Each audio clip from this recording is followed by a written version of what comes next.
सत्य कथा,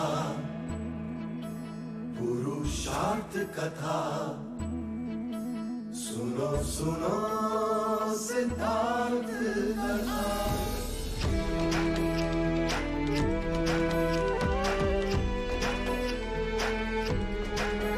संसार में दुख का कारण क्या, संताप शोक का निवारण क्या। संसार में दुख का कारण क्या, संताप शोक का निवारण क्या।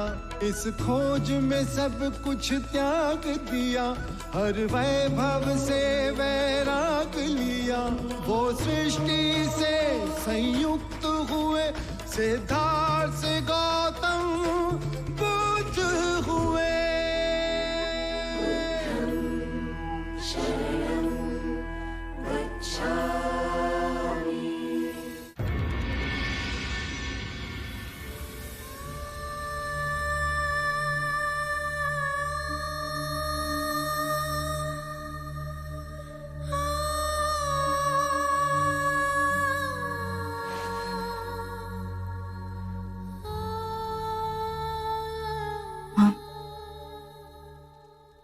थोड़ा दूध पी लीजिए, जिससे आपको नींद आ जाएगी।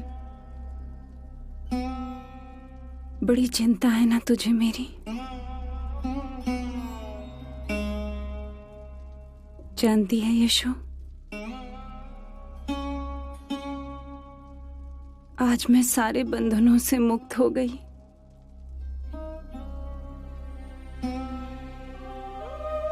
बेटा दूर चला गया, पौत्र भी हमें छोड़ के चला गया। एक महाराज का साथ था, और अब वो भी। कल सुबह प्रातः मैं निग्रोध वन जाकर बुद्ध से प्रवज्य ले लूंगी, भिक्षुक बन जाऊंगी। हाँ, मैंने आपको प्रातः बताया तो था। आज प्रातः ही वो जेठ वन को प्रस्थान कर गए। आप भूल गई, ऐसे भी वो स्त्रियों को दीक्षा नहीं देते। जब परम ज्ञान प्राप्त कर पहली बार कपिलवस्तु आए थे, तब मैंने भी उनसे यही अनुरोध किया था। तब भी उन्होंने यही उत्तर दिया कि जब समय अनुकूल होगा तो वो मुझे स्वयं कहेंगे। तू बुद्ध की पत्नी है, तुझे दीक्षा देने में उसे संकोच हुआ होगा, कोई मर्यादा बीच आई होगी। किंतु मैं उसकी मां हूं। मैं और कपिलवस्तु की अनेक स्त्रियां रेशम त्याग, गेरुआ वस्त्र धारण कर जेठवन तक जाएंगे और बुद्ध को ये सिद्ध कर देंगे कि स्त्रियां भी सरल जीवन व्यतीत कर सकती हैं। हमारा ये संकल्प देख बुद्ध हम पर करुणा का हस्त अवश्य रखेंगे, ऐसा मेरा प्रबल विश्वास है। और मुझे मेरी मां के विश्वास पर अटल विश्वास है।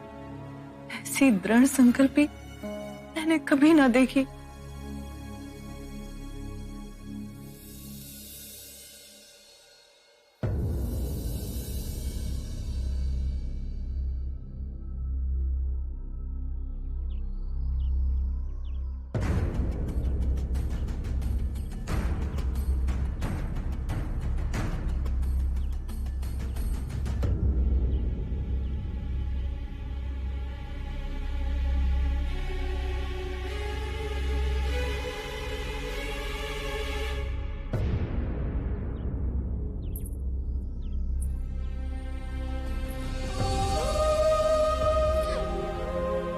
दीदी, इतना कठोर निर्णय दीदी, मैं आपको इस दशा में नहीं देख पाऊंगी।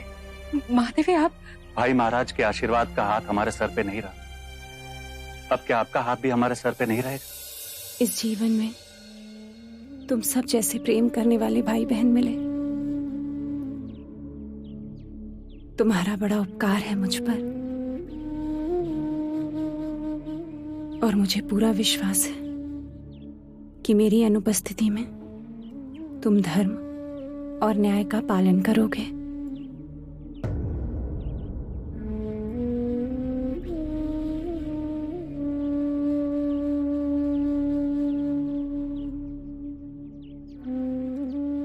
ना पुत्री, अश्रु से नहीं, मुझे दीक्षा मिलते ही मैं स्वयं तुझे वहां बुला लूंगी। बुद्ध के साथ न सही, वो हमारे सामने तो रहेगा।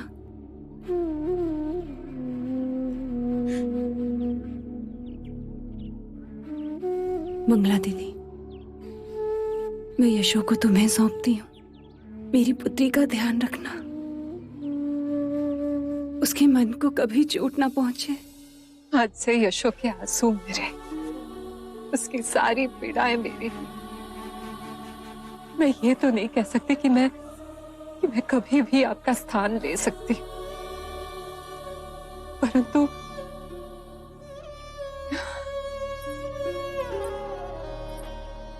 ये वचन अवश्य देती हूँ कि यशो को अपने दिल से सहेज कर रखूंगी। आज से मैं इसकी माँ हूं।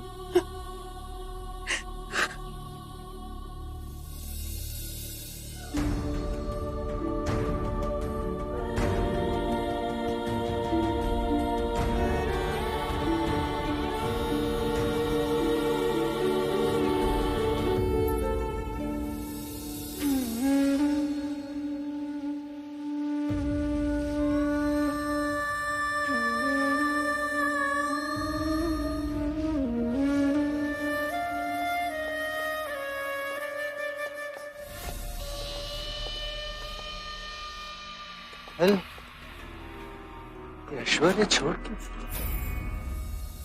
देवी प्रजापति भी मुक्ति की शरण में। हर तरफ बुद्ध की गूंज। बुद्ध बुद्ध बुद्ध।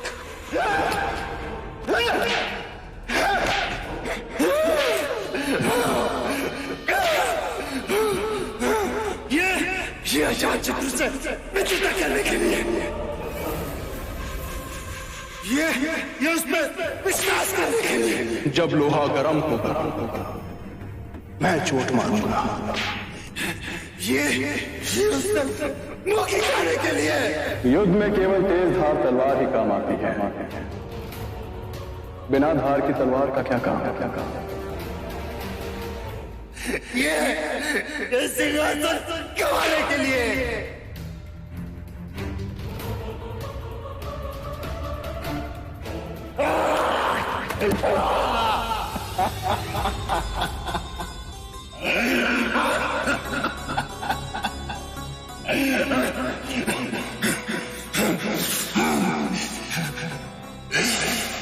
पहले सिद्धार्थ से, फिर युवराज सिद्धार्थ से, फिर यशोधरा के प्रेमी सिद्धार्थ से। यशोधरा, ये तुम्हारे तुम मेरे लिए कुछ नहीं लाए सिद्धार्थ।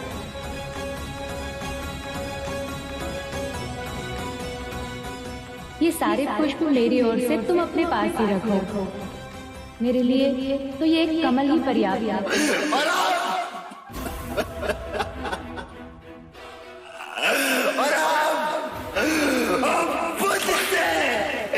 बुद्ध से क्या कर रहे हो? किस बात के लिए स्वयं को दंड दे रहे हैं? किस बात के लिए? पीड़ा पीड़ा है मेरे मन में, पीड़ा। पीड़ा से मुक्ति पाने का ये कोई मार्ग नहीं। बुद्ध के बताए हुए मार्ग पर चले, आपको परम शांति प्राप्त होगी। नहीं चाहिए शांति मुझे, नहीं चाहिए शांति मुझे, गिलाओ शांति से मुझे, नहीं चाहिए शांति, नहीं चाहिए शांति। मेरा स्वभाव अग्नि की धधकती ज्वाला, अग्नि की धधकती ज्वाला है मेरा स्वभाव। जोश से भयंकर कोई अग्नि नहीं, घृणा से भयंकर कोई जानवर नहीं होता, अविवेक से बढ़कर कोई जाल नहीं होता, लालच से बढ़कर कोई बाधा नहीं होता।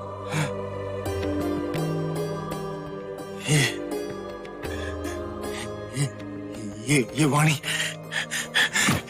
मेरी नहीं है, ये वाणी बुद्ध की है। ज्येष्ठ, आपको जिस रोग से पीड़ा हो रही है वो मन का रोग है। मेरा एक सुझाव मानेंगे आप? कुछ दिन के लिए भिक्षुक बनकर बुद्ध के साथ रहिए। कुछ दिनों में आपके मन का जल ठीक हो जाए, आप अपने अंदर एक रूपांतरण पाओगे, मन शांत हो।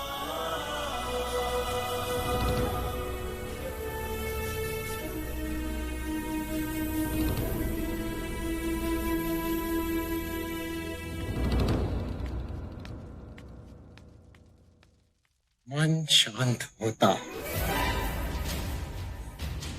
यदि अजात शत्रु ने मुझसे विश्वासघात न किया होता। बचपन से लेके आज तक एक ही है जिसने मेरा सब कुछ छीन लिया, मेरा सुख, मेरी शांति, मेरा मान, सम्मान, अभिमान, मेरा प्रेम, मेरा प्रथम प्रेम, राजसिंहासन, सब कुछ छीन के तुम तो भगवान बन के बैठ गए सिद्धार्थ।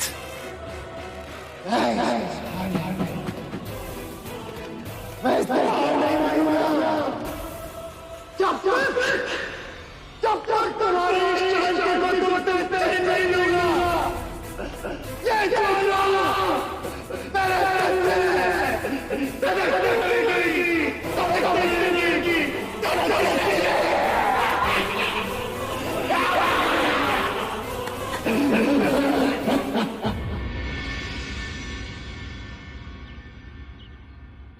इतने सारे भिक्षु द्वार पर?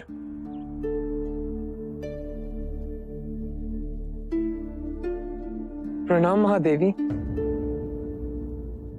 आप यहाँ इस दशा में? पुत्र आनंद, भिक्षुक बनने का अधिकार केवल पुरुष का तो नहीं, और मुझे इतना तो ज्ञात है कि मुक्ति के मार्ग पर बुद्ध किसी के साथ भेदभाव नहीं करेंगे। शांति पाने का अधिकार सबको है। बुद्ध ने स्वयं कहा है, धनी, निर्धन, छूत, अछूत सब संग में आ सकते हैं। आशा है स्त्रियों के साथ भेद ना होगा। आप सब आए कैसे? हम सभी कपिलवस्तु से पद यात्रा कर आए हैं। 15 दिन हम रास्ते पर सोए, गांव से भिक्षा मांग खाया। बहुत आशा लिए आए हैं कि हमें निराशा ना मिले। आपने इतने कष्ट उठाए, सुन के पीड़ा हुई, परंतु आप तो जानती हैं कि बुद्ध संग में स्त्रियों को नहीं लेंगे। क्षमा, पर आपको लौटना होगा।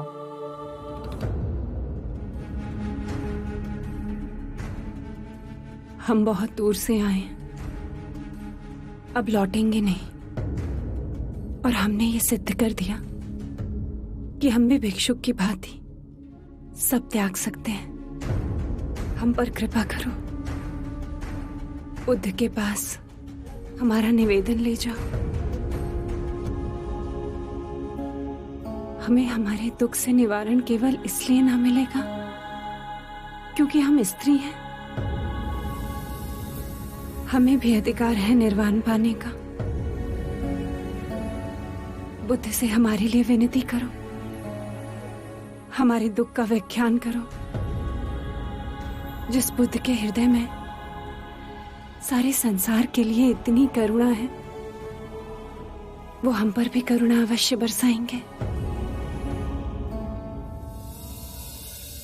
आप यहाँ विश्राम कीजिए, मैं तुरंत बुद्ध के पास जा आपका निवेदन उन्हें देता हूँ।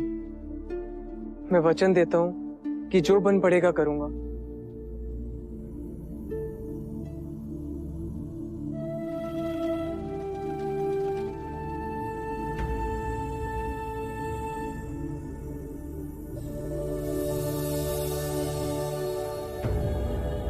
मन में कोई द्वंद्व उठा है आनंद? एक प्रश्न है, क्या स्त्रियों में भी क्षमता है कि वो साधना कर सके, समाधि पा सके, अरिहंत बन सके? कोई संदेह नहीं, स्त्रियों में महान शक्ति है। तो संघ के द्वार स्त्रियों के लिए क्यों बंद हैं? शाक्य मुनि, महादेवी प्रजापति अपना सब त्याग कर, गेरुआ धारण कर कपिल वस्तु से पैदल चल आपके पास आई हैं। उनके पांव रक्त से लथपथ, छाले पड़े हुए हैं। ये सिद्ध कर कि जितनी यातना पुरुष झेल सकता है उतनी स्त्री भी झेल सकती है। आंखों में केवल एक ही आशा लिए और हाथ विनती से जोड़े कि उन जैसी स्त्रियों को आप दिशा दिखाएंगे। उन्होंने कहा है कि स्त्रियां पूर्ण जीव हैं, उन्हें भी अधिकार है मुक्ति पाने का। हे करुणा निधान, अपनी कृपा का हाथ उन दुखियारियों पे रखिए।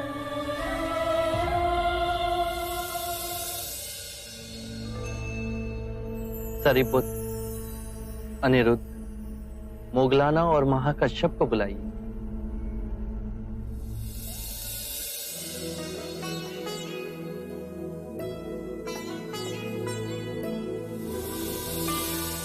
प्रणाम महादेवी।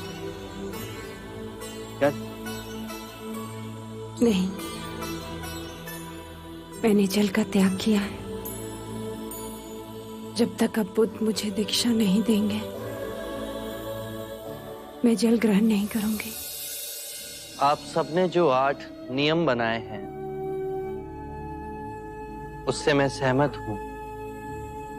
आनंद, तुम जाकर इन नियमों की जानकारी दे दो। यदि आप स्वयं आए तो माता प्रजापति को प्रसन्नता होगी।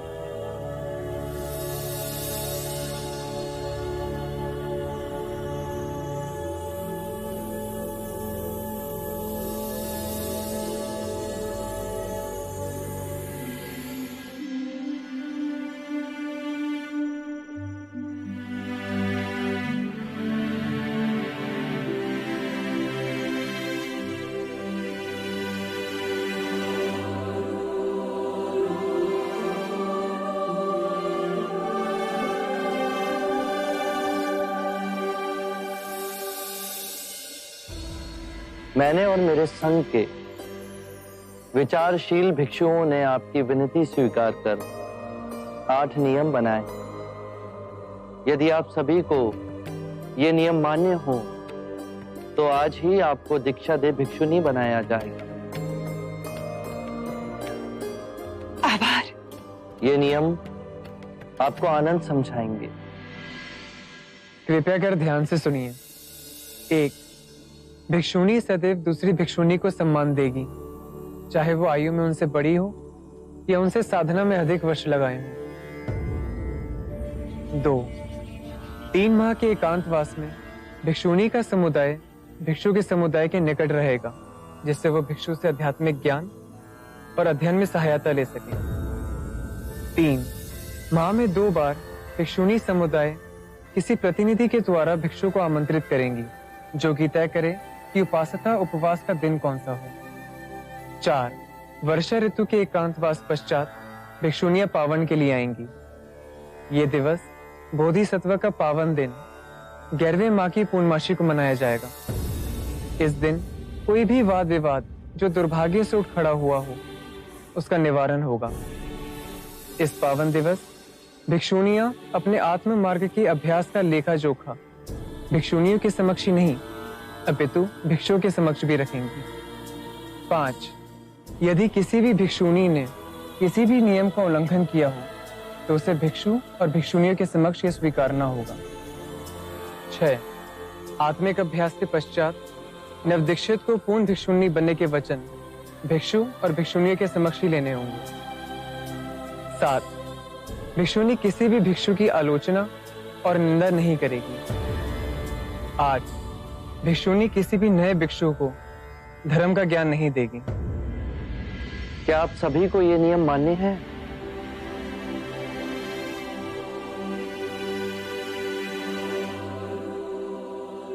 हाँ, हमें ये सारे नियम मान्य हैं और हम अंतर मन से इन नियमों का पालन करेंगे। आप बस हमें दीक्षा दे दें। आप सभी भोजन और स्नान करके आइए। आज ही आपको दीक्षा दी जाएगी।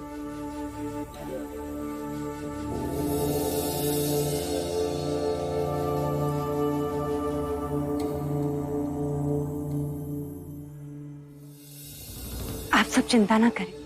ये नियम इसलिए बनाए गए हैं ताकि संघ के संचालन में कोई बाधा ना हो, कोई उपद्रव खड़ा ना हो। इन नियमों का पालन करकर हम आध्यात्मिक पथ पर आगे बढ़ेंगे। स्त्रियों को आज तक जिस मुक्ति से वंचित रखा गया वो आज हमें मिलने जा रही है। बुद्ध के इस कदम से हम सभी को मोक्ष में पुरुष के बराबर का हिस्सा मिलेगा।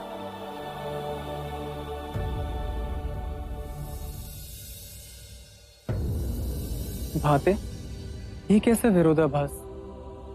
भारतवर्ष के एक कोने में बुद्ध मनुष्य के अंतर्मन को शांत कर रहे हैं और वहीं दूसरी ओर अजात शत्रु मनुष्य के अंतर्मन को युद्ध कर अशांत कर रहे हैं।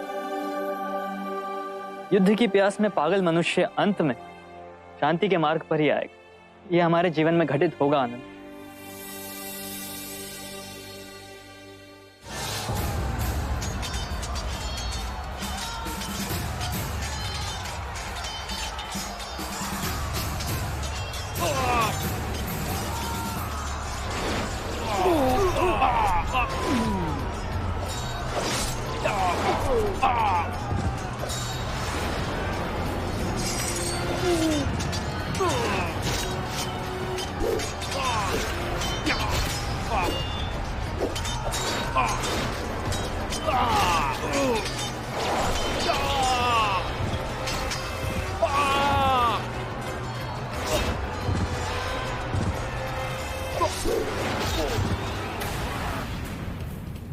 धैर्य रखो, धैर्य रखो सैनिक, धैर्य रखो।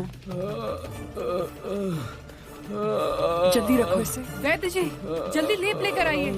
कितना रक्त बह रहा है इसका। जल्दी जल्दी। धैर्य रखो सैनिक, धैर्य रखो। रक्त का बहाव जल्द ही बंद हो जाएगा। मैं लौट के युद्ध के लिए जा पाऊंगा ना? अवश्य जाओगे। वैशाली के माथे पे विजय का मुकुट तुम ही पहनाओगे सैनिक। हमारी वैशाली की जीत होगी। हाँ, हमारी वैशाली अवश्य जीतेगी। हमारी वैशाली की जीत होगी। हमारी वैशाली ही जीतेगी। हमारी वैशाली की जीत होगी। हमारी वैशाली जीतेगी।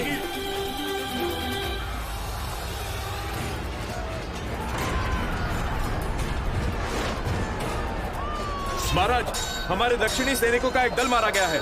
चारों ओर हड़कंप मची हुई है। सैनिक निराश होकर मैदान छोड़कर भाग रहे हैं। यदि आप शीघ्र यहाँ से ना निकले तो हमारी हार निश्चित हो जाएगी। आपको शीघ्र ही निकलना होगा महाराज।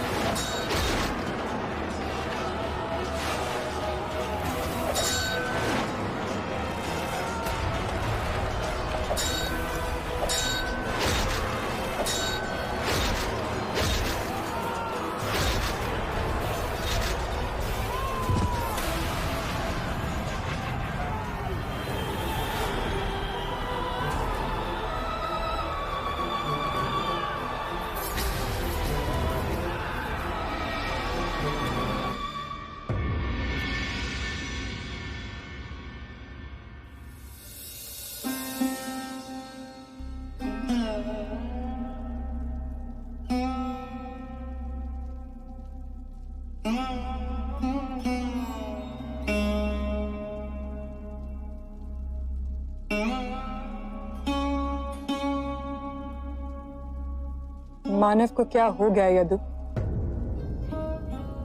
ये दूसरे की धरती पर मनमानी कर उत्तराधिकार करना, ये लहू की पिपासा कभी मिटेगी क्या? रोना आता है सोचकर कि बुद्ध जैसे विशाल व्यक्तित्व ने, जिसने मगध के जन जन को अहिंसा और शांति का मार्ग दिखाया, उस युग पुरुष की वाणी क्या किसी ने अंतरात्मा से समझने की कोशिश की? अगर अंतर साथ किया होता तो मगध लहू की होली ना खेलता। मगध के जन जन के हृदय में बुद्ध का संदेश है देवी अम्बा। हर आजाद शत्रु जो अपने बल के नशे में चूर, विवश कर उन्हें युद्ध के मैदान में लाया। एक मनुष्य के अभिमान की पूर्ति के लिए कितने बेबस लोग अपनी जान की आहुति देंगे। देवी अम्बा, हम युद्ध जीत गए। मगध की सेना युद्ध के मैदान से भाग खड़ी हुई। वैशाली की जीत हुई। सुनिए, हमारी वैशाली की विजय का नाद का स्वर चारों दिशाओं में गूंज रहा है। अम्बा, वैशाली की, वैशाली की, वैशाली की, वैशाली की, वैशाली की, वैशाली की, वैशाली की, वैशाली की, वैशाली की, वैशाली की, वैशाली की। यदु, देखो तो, वो वैशाली का सैनिक घायल है। चार जल्दी से उसे ऊपर लेकर आओ। उषा, तुम भी वैद्य जी को बुला के लेकर आओ।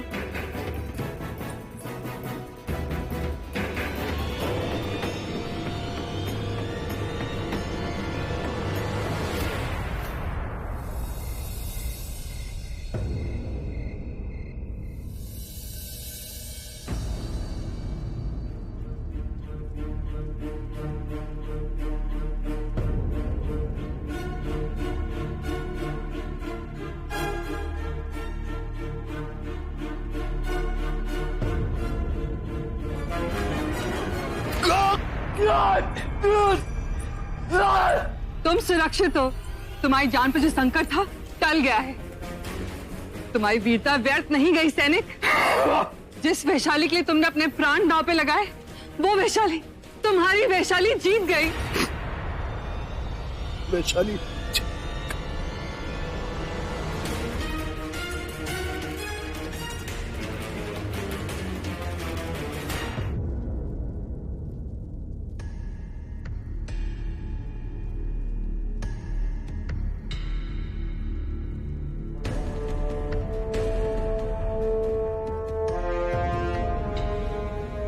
देवी अम्बा, घाव बहुत ही गहरा है और ज्वर भी इन्हें भीषण चढ़ गया है। अतः ये काढ़ा इन्हें 4-4 घंटे के अंतराल पर पिलाते रहिएगा। 1-2 दिन के पश्चात इन्हें अवश्य ही चेतना आ जाएगी। मुझे आज्ञा दीजिए। आइए वैद्यराज।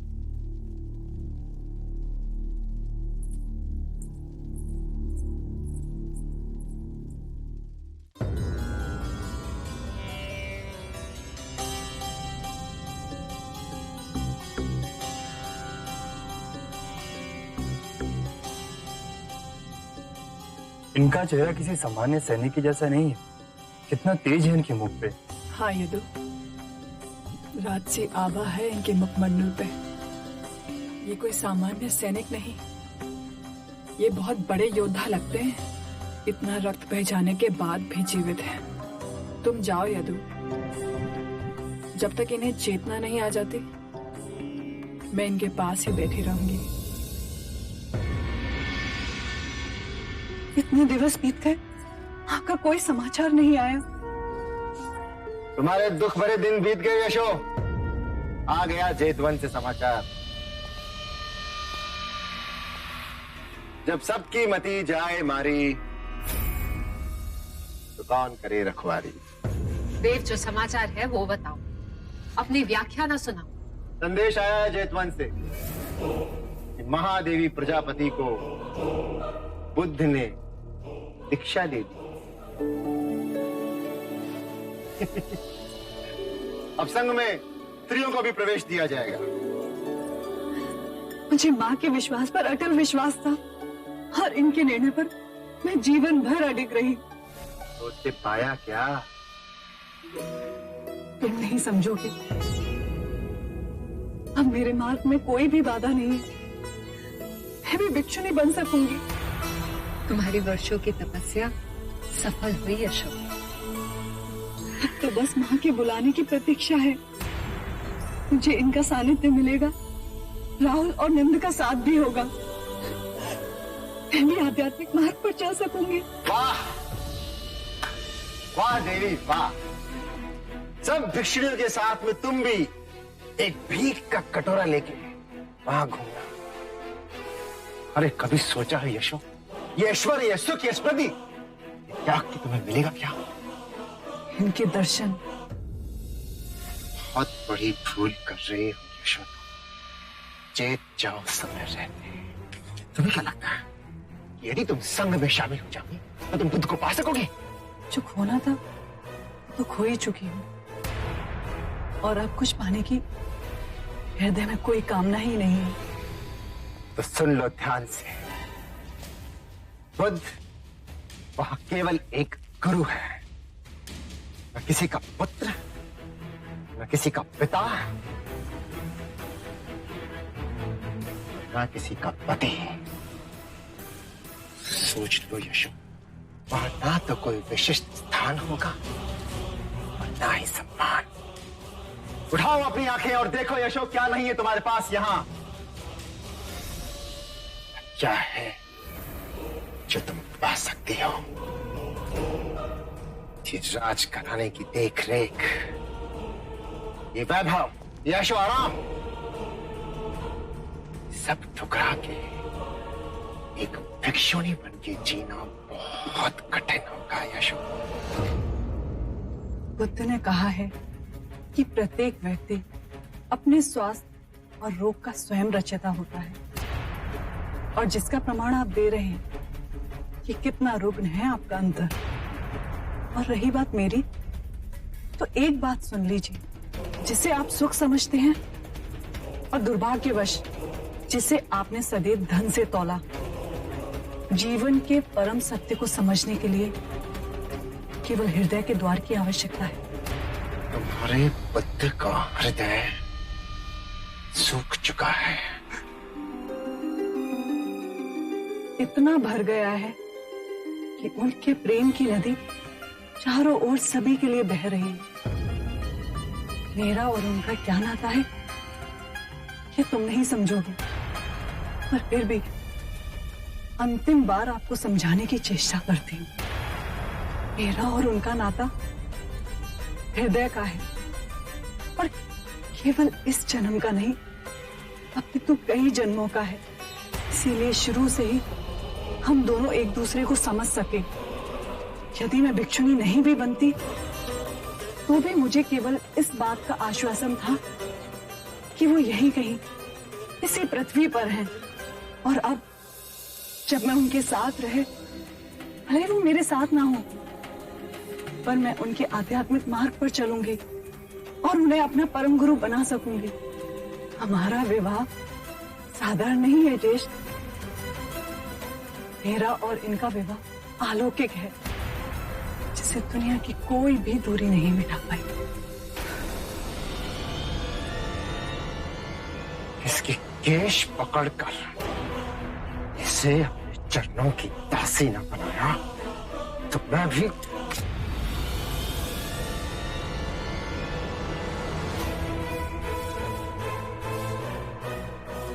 हाथ लगाने की चेष्टा भी की तो हाथ काट दूंगी, और ये आंख उठा दोबारा यशो को देखा भी ना, आंखें नोच लूंगी मैं। हट जाओ मेरे रास्ते से पागल औरत, हट!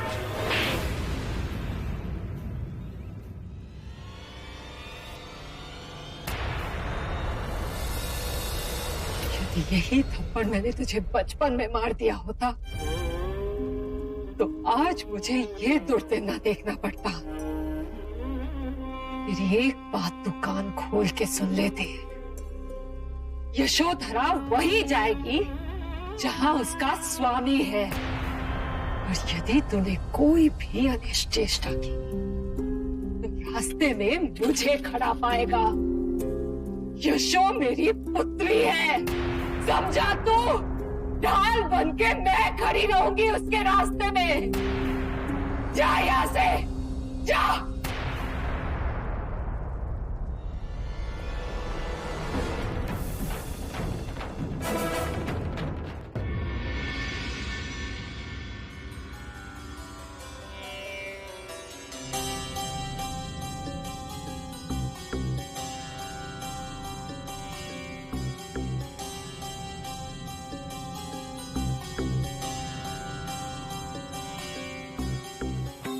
भागो मत, युद्ध करो, युद्ध करो, शीश दे दो पर अपना अभिमान मत दो। युद्ध करो कायरो, युद्ध करो, युद्ध करो। सैनिक, भाई से क्यों कांप रहे हो? संभालो अपने आप को सैनिक, सैनिक।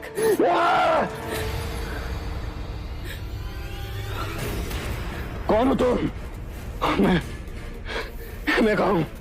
वैशाली में। वैशाली? मैं तो युद्ध में। वैशाली तुम जैसे शूरवीरों से धन्य है। वैशाली जीत गई युद्ध में और अजात शत्रु पराजित हुआ। सैनिक, हे ईश्वर, दासी। सैनिक, ये पी लो।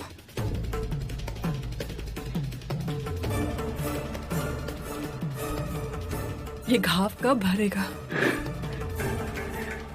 इतनी आसानी से मैंने भरने नहीं दूंगा। ये घाव भरेगा नहीं तो आपके प्राण को संकट है।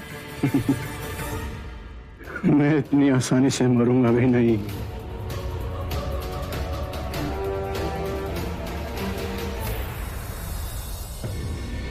इस वर्षा ऋतु शाक्य मुनि हमारे साथ एकांतवास को समय में व्यतीत करेंगे।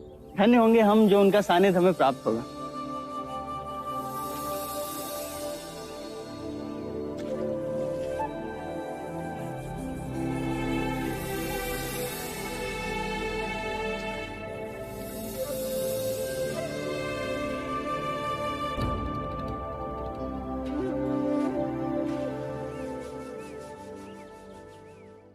सूत्राचार्य क्या बन गए?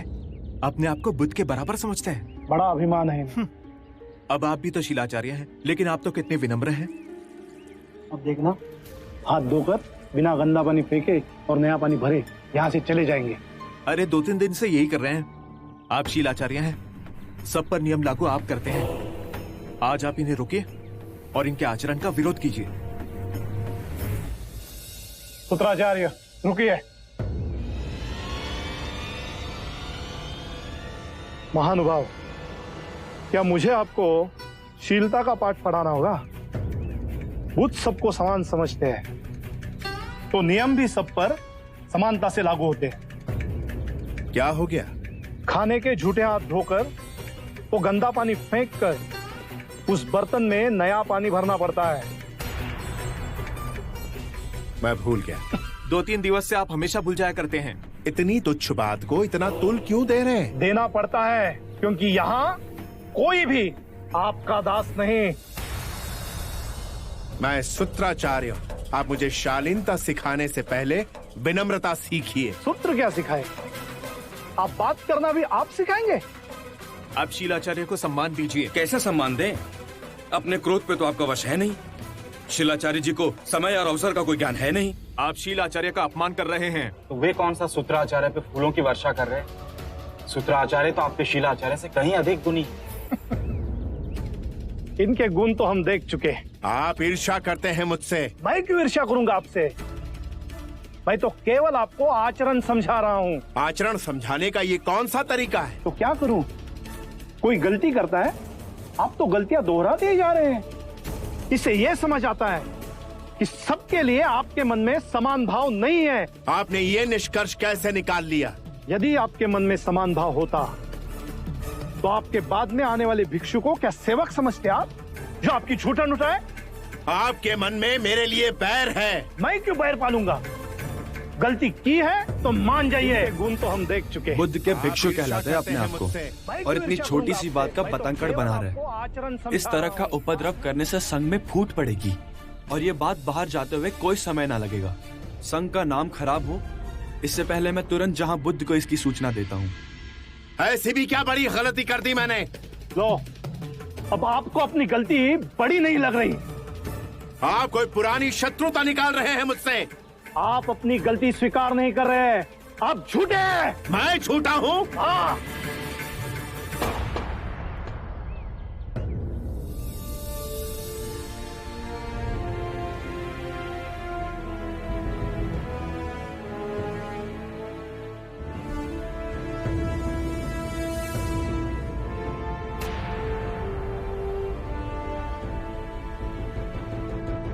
आरंभ हो गई निर्वाण प्रथा, सुनो सुनो ये बुद्ध कथा।